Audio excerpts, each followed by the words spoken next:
Hey guys, welcome back again to another video that you guys are expecting or thinking about.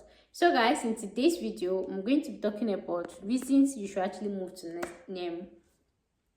New Zealand. Why am I saying Netherlands? God, are you speaking to me? Are you saying something? Reasons you should actually move to New Zealand. And the reason for this video is actually because everybody's directing to UK, USA, excuse me, Canada, then Australia, full stop. New Zealand is just looking at two people that, Sherry maybe beanie. Sherry maybe beanie. I don't know. And to actually say that, don't let me say it with you as if I'm already giving you the expo. Anyways, make sure you take your pen, your Bible, your paper, or you just grab your popcorn and your apple juice. Like I used to say, don't take gassy drink. It's not good for your health. Apple juice still working. So, in no particular order, for someone in particular order, but it's not in particular order, these are the reasons you should actually move to New Zealand. The first on my list, and this one I'm saying it according to my experience, according to my research, according to me talking to clients, the first on my list is visa type is online. Regardless of the type of visa that you're applying to New Zealand, the visa is online. There is no face-to-face interview. So the only interview that you're doing is your cover letter that you're writing. So whether you're going as a student or you're going as a tourist, the only interview, your own interview is in cover letter. So there is no physical visa process. It's online, right? The next on my list is the minimum wage. The minimum wage in New Zealand, as at when I'm making this video, is 23.50 New Zealand dollar. And in USD, that's $14.10. In Naira, that's 21,612.92 Naira. Imagine collecting somebody's minimum wage. Imagine collecting somebody's monthly salary in just 1 hour. In just an hour. And you know, this one is minimum wage. There's some professions that will, of course, earn more than that. The next on my list is the next reason you should actually move to New Zealand is low population. So New Zealand, their population is not a lot, is less population. And this will bring us to the next point, less competition.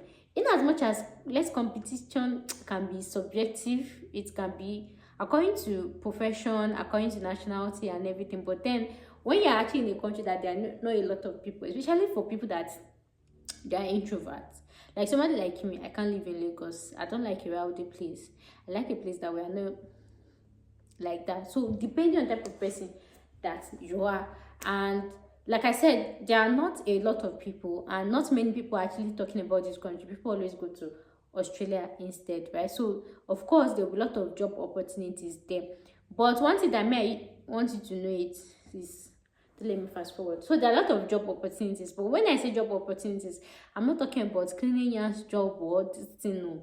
No. We are talking about better jobs. The next on my list is English speaking country, which I know that most immigrants used to check. I want an English speaking country. I don't want to learn language. Now, here is it. But the thing is, in as much as New Zealand is actually an English speaking country, like majority English speaking country, they still have their own native language. They call it, I've forgotten, but they have their own normal language. And if you're going to work in the health sector, or there are some sectors, they will make you to take the exam. So as they shout, I want English speaking country, I want English speaking country, even your English speaking country, it gets your own language country, where we say you go write the exam and you have to pass. The next on my list is establish Nigeria community. In as much as some of you feel like New Zealand is far, it's another continent, there are a lot of Nigerians in New Zealand, just that the Nigerians in New Zealand or the immigrants in New Zealand, they are not making noise. They are not noise makers like the ones in one certain country that I don't want to mention. UK, let me mention it. They are not lousy like UK. They will never say to England, like, I come and say, hey guys, this country is killing you. And that's because there's peace of mind in New Zealand. Things are actually going on well for them. There's very good pay. There is, all of those things. So nobody will come and say to me in English. You hardly see anybody from that continent. It will almost even be like, are they Nigerians here? The Nigerians, they are not making it. So any country that you see that Nigerians, they are not making it, come up with that country, it makes sense. Bend, because Nigerians, that we are talkative. If one country no go, so we go do video, we go come, hey. But if country make sense, go here, sha. you no go hear anything for our mouth. So that's an evidence. So they have established Nigeria community. If you feel like, oh, if I go, I don't want to be the only one there, it's not possible to be the only one. There are a lot of Nigerians in New Zealand. The next on my list is free public schooling. So for your kids, they actually have free, your kids can actually go to school for free. But if you opt for private, it's very expensive. And for that public school, you like they queue, or you have to join wait list and all of those things. It happens in the UK and most of these top countries. So sometimes people used to actually opt for the private school option, which is quite pricey, but then the public school is free.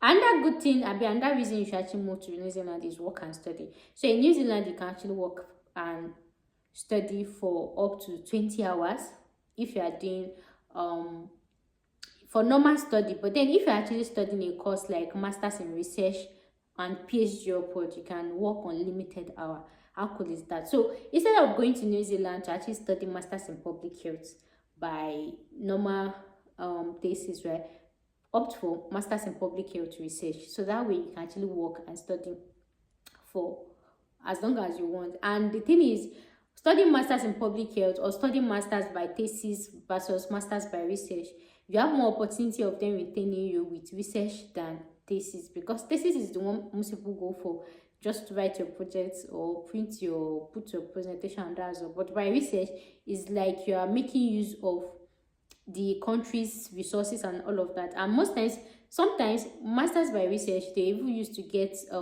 funding, right, compared to Masters by thesis. You understand? So the next on my list is crime rates.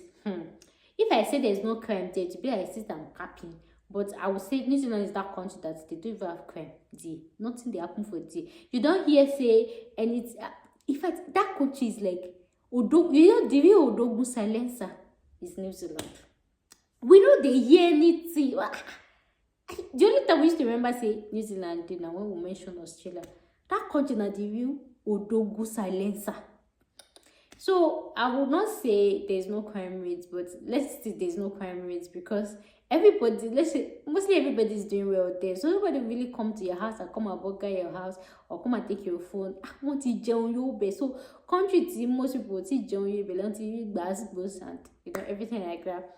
The next on my list is no dangerous wildlife. So like most of you, the reason you are scared of going to Australia is, oh, there's animal, there's snake. In New Zealand, in as much as they have wildlife, but compared to Australia, is actually minimal. There is little to know. But then we can't say in every country we can't say there's no animals. Of course there are animals, because when for those of you that did biology, this food chain of hierarchy, heterotroph and which troph, autotroph, from plants, from organisms. So you cannot eradicate animal from an entire ecosystem because they are part of the development. If not, it's not going to be complete, because we are all dependent on each other. Just like the way I'm talking to you now, I'm breathing in oxygen that the plants released, right? And then the one that I'm breathing out, that's the one the plant is taking in, right? For animals too, the way we pass energy to each other, right? So for the completion of the ecosystem, all those things is in biology. That's like 10 or 11 or 15 years ago. But you understand what I'm trying to say? So even if you are scared of animal are part of the ecosystem that without animals, we will not be able to survive, right? Just like how our major source of protein comes from what? Animal. So if there's no animal, what are you going to eat? So in as much as I understand that there are some animals that they are dangerous and this thing, right? But somehow we are still dependent on each other, right? We still have benefits that we get from them. They too, they have benefits that they get from us, right? So animals, plants, they're part of the ecosystem, but then they don't have dangerous animals, or they don't have them wandering around compared to in Australia. The next on my list is healthcare. So healthcare in New Zealand is, should I say, free or subsidized? Yeah. So depending on the sector you're working in, depending on the states that you are in New Zealand, depending on where you find yourself, so you can be eligible for free healthcare, and depending on your profession or this thing, you can be eligible for free healthcare, or they should actually subsidize it for you. So this video is 9 minutes or almost 10 minutes. I'm going to stop here for part 1. So in my next video, which I'm going to shoot after now, I'm going to start with part 2. So if you watched it up to here, make sure you like, share, subscribe, and this thing. If you watched it up to here, thank you guys so much for watching, and I'll see you guys in my next one. Bye for now.